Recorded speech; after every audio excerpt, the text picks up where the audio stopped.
Hello বন্ধুরা, এখন আমি তোমাদের জন্য ভীষণ গুরুত্বপূর্ণ একটা ভিডিও নিয়ে চলে এসেছি। সেটা হলো তোমাদের আর কিছুদিন পরেই স্কুলে সেকেন্ড সামেটিভ পরীক্ষা অর্থাৎ লিখিত পরীক্ষা শুরু হতে চলেছে, যেটা ২০ নম্বরের হবে। তো আমি ক্লাস 3 র বন্ধুদের জন্য সেই পরীক্ষার ইংরেজি প্রশ্নপত্রটা নিয়ে কিন্তু চলে এসেছি। এখানে দেখো একদম পরিষ্কার এখানে লেখা রয়েছে দেখো ২০২৪ সাল, তার মানে এই প্রশ্নপত্রটা একদম ২০২৪ সালে আসতে পারে। ঠিক আছে?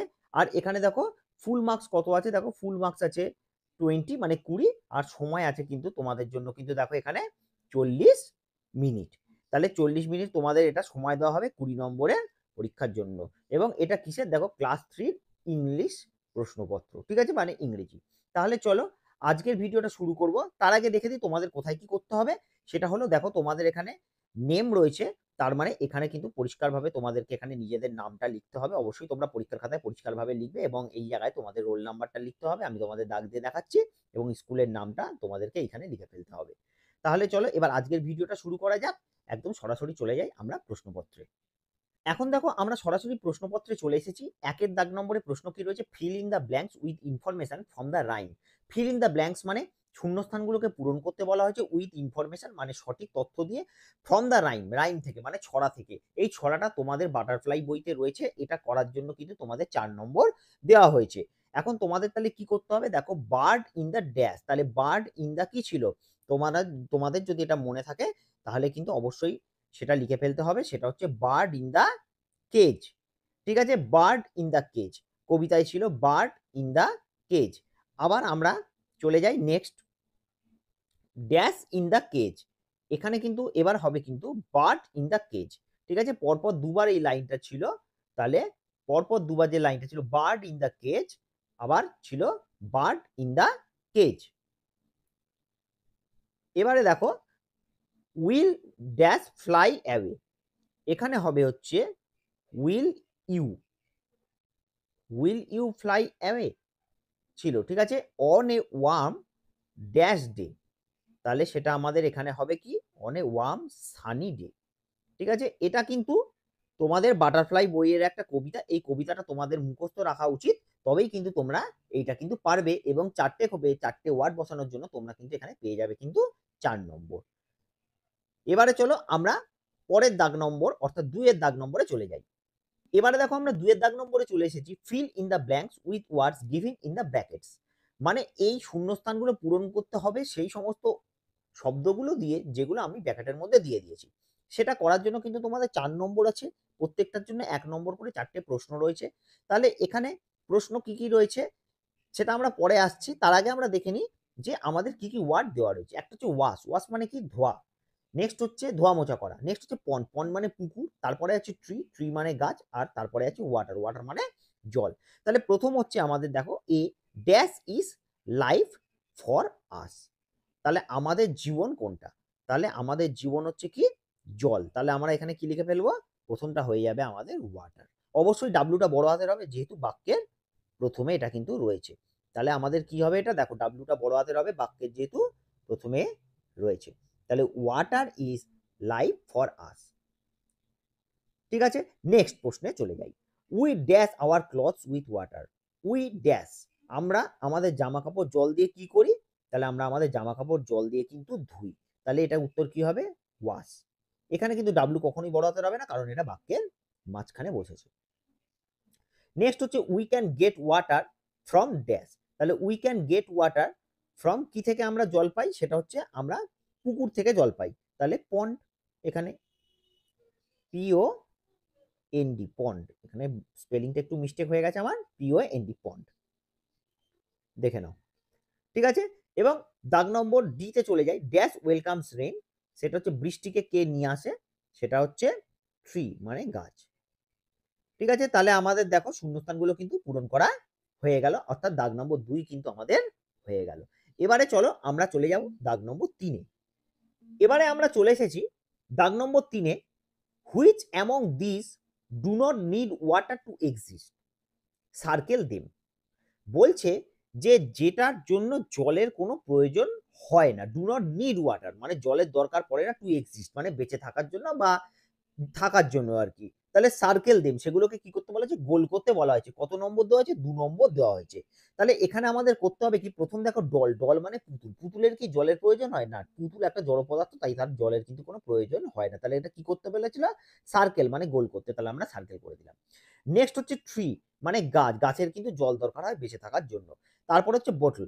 বোতলের কিন্তু জলের দরকার হয় না। বোতলের মধ্যে আমরা জলটা রাখি ঠিক আছে। কিন্তু বোতলের কিন্তু জলের দরকার হয় না। কিন্তু জলের থাকার জন্য কিন্তু বোতলের দরকার হয়। তাহলে বোতল কিন্তু জলের দরকার হয় না। তাহলে বোতলটাকেও কিন্তু আমরা কি করব? গোল করে দেবো। এরপর ম্যান, ম্যান মানে মানুষ। জল ছাড়া তো আমরা বাঁচতেই পারবো না, তাই কোনো প্রশ্নই ওঠে না জল ছাড়া থাকার। নেক্সট হচ্ছে আবার আছে ট্রি। তা ট্রি কিন্তু আমাদের তো বলেই দিলাম একবার অলরেডি। নেক্সট হচ্ছে ফিশ। ফিশ কিন্তু আমাদের মাছ কিন্তু জলেই বাঁচে, তাই মাছ কিন্তু জল ছাড়া থাকতে পারবে না। তারপরে হচ্ছে বক্স। বক্স হচ্ছে বাক্স। বাক্স কিন্তু কোনো জলের প্রয়োজন হয় না, তাই বক্সকে কিন্তু রাখতে গেলে কিন্তু জলের প্রয়োজন লাগবে না। হলো। আর নেক্সট হচ্ছে বার্ড। বার্ড মানে পাখি। পাখিও জল পান করে, তাই পাখিকেও কিন্তু জলের প্রয়োজন আছে পাখিরও। তাহলে হয়ে গেল আমাদের। এখানে তোমরা দেখতে পাচ্ছ তাহলে দাগ নম্বর 3ও কিন্তু আমাদের হয়ে গেল। এবারে আমরা চলে যাব কিন্তু দাগ নম্বর 4-এ। এবারে আমরা চলে এসেছি দাগ নম্বর 4-এ। বলেছে match table A with table B. Table A এবং টেবিল বি দুটো ম্যাচিং করতে বলা হয়েছে। এটা চারটে রয়েছে, হাফ নম্বর করে রয়েছে, মানে আমরা করতে পারলে 2 নম্বর পাবো। তাহলে চলো শুরু করা যাক। এদিকে কি কি রয়েছে টেবিল এতে দেখে নি। এ বিক মানে একটা ঠোঁট। বিক মানে সচক মানে বিক বলতে পাখির ঠোঁটকেই বোঝানো হয়। 2 আইস মানে দুটো চোখ, টেল মানে লেজ, আর 2 উইংস মানে ডানা। ঠিক আছে। তাহলে এদিকে যেগুলো আছে 2 ব্যালেন্স। ব্যালেন্স মানে কি? ভারসাম্য। 2 ফ্লাই মানে ওড়া, 2 ইট মানে খাওয়া, 2 ইট মানে দেখা। তাহলে এ বিক, তাহলে পাখির ঠোঁটের সাহায্যে তাহলে পাখিরা কি করে? পাখিরা কিন্তু খায়। তাহলে বিকের সঙ্গে কোনটা হবে? 2 ইট হবে। ঠিক আছে।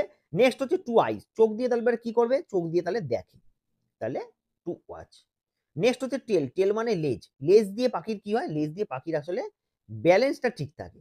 ঠিক আছে। ব্যালেন্সটা থাকে লেজ দিয়ে। হলো। আর 2 উইংস মানে দুটো ডানা। ডানার সাহায্যে পাখিরা কিন্তু উঠতে পারে। তাহলে 2 ফ্লাই। ঠিক আছে। তাহলে এখানে ম্যাচিংটা আমার হয়ে গেল। 4 এর দাগ নম্বর হয়ে গেল। এবারে চলো আমরা পরবর্তী 5 এর দাগ নম্বরে চলে যাব। এবারে আমরা চলে এসেছি দাগ নম্বর 5-এ। বলা হয়েছে put the tick mark on the correct alternative. যেটা ঠিক তার উপর টিক মার্ক করতে বলা হয়েছে বা টিক দিতে বলা হয়েছে। সেটা হচ্ছে 4টে রয়েছে এবং 1 নম্বর করে রয়েছে, 4 নম্বর রয়েছে। এখানে দেখো প্রথম প্রশ্ন হচ্ছে অ্যান ঈগল ইটস। একটা ঈগল খায়। কি খায়? হেয়ার্স। হেয়ার্স মানে কি? খরগোশ। আর হচ্ছে ফ্রুটস, ফল। তাহলে ঈগল কোনটা খায়? ঈগল হচ্ছে খরগোশকে ধরে খায়। ঠিক আছে। তাহলে এটার উপর আমাদের কি করতে হবে? টিক মারতে হবে। নেক্সট হচ্ছে the fish that overheard a fisherman talking was. একটা মাছটা শুনেছিল যে ফিশারম্যান মানে জেলেরা কথা বলছে। এটা তোমাদের ইংরেজি বইয়ের বাটারফ্লাই বইয়ের গল্প থেকে এসেছে। যে কোন মাছটা শুনেছিল যে জেলেরা গল্প বা জেলেরা কথা বলছে। দ্য ওয়াইজ ফিশ জ্ঞানী মাছটা না ইন্টেলিজেন্ট ফিশ? জ্ঞানী মাছটা না ইন্টেলিজেন্ট ফিশ? ইন্টেলিজেন্ট মানে বুদ্ধিমান মাছ। কোনটা? সেটা হচ্ছে জ্ঞানী মাছটা শুনেছিল। তাহলে উত্তর হবে দ্য ওয়াইজ ফিশ। নেক্সট হচ্ছে দ্য অ্যান্টস ক্যারিড। পিঁপড়েরা বয়ে নিয়ে যায়। ফ্রুটস মানে ফল না কর্ন মানে শস্য? তাহলে এখানে শস্য বয়ে নিয়ে যায়, তাহলে কর্ন হবে। লাস্ট হচ্ছে স্নো ইজ মানে বরফ হচ্ছে হোয়াইট মানে সাদা, আর গ্রিন মানে সবুজ। তাহলে কোনটা? অবশ্যই সাদা। ঠিক আছে। তাহলে এগুলো টিক মার্ক করতে হবে। তাহলে এখানে শেষ হলো আমাদের 5 এর দাগ নম্বরের প্রশ্ন। এবারে চলো আমরা পরবর্তী 6 এর দাগ নম্বরে চলে যাই। দাগ নম্বর 6 দেখো answer the following questions any true.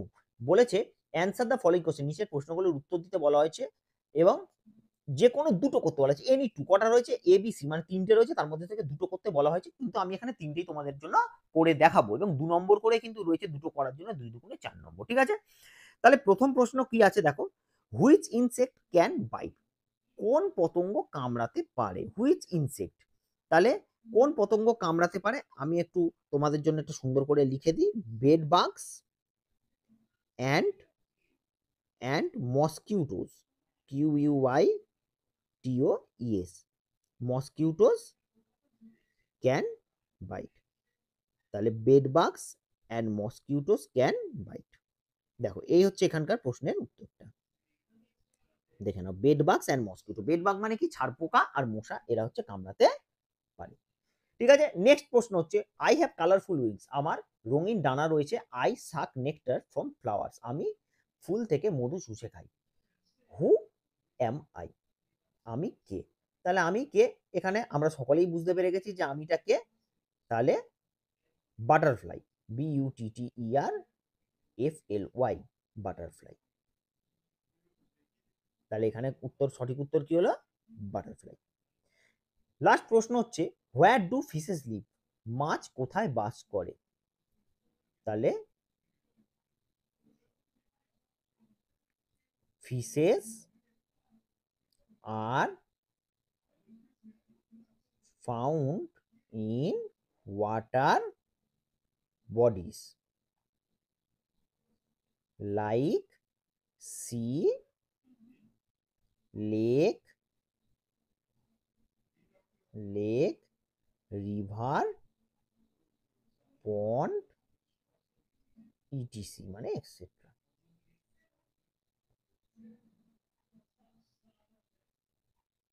দেখো, fishes are found in water bodies, মাছকে আমরা পাই কোথায়? না জলে। ওয়াটার বডিজ মানে জলে, লাইক সি মানে সমুদ্র, লেক মানে হ্রদ, রিভার মানে নদী, অ্যান্ড পন্ড মানে পুকুর, এক্সেট্রা। এই সমস্ত জায়গায় আমরা পেয়ে থাকি। ঠিক আছে, তাহলে এই ছিল আজকের প্রশ্নপত্র, ক্লাস 3 ইংরেজির প্রশ্নপত্র।